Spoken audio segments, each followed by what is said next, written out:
昨天天气较热，真侪人爱穿款夹脚拖，也就是圆圆的铅拖，穿起来真凉真方便。也不过因为这款铅拖的构造，这款的设计是暗中危机，穿久这个脚趾头因为爱出力，所以讲呢，脚底拢会痛，甚至会和这个脚头受伤退化。医生就建议讲，穿时间唔通超过半工。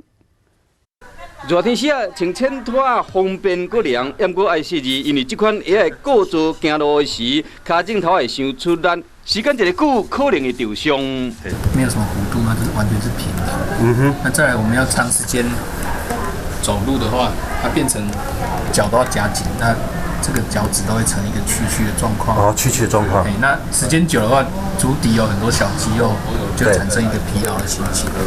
若是无注意，长期落来有可能行落姿势会走精。若穿伤久会疼时，医生是讲会使用简单的弓箭步，也是讲脚底打一粒天尼斯网球冇帮助。按摩伸张的运动，那脚踩网球可以做一个足底筋膜跟小肌肉的一个按摩。 医生讲，这款铅拖干那方便尔，无适合行长途的。上好要穿时，爱选择材质较硬的，也是讲这个脚底有特殊构造的。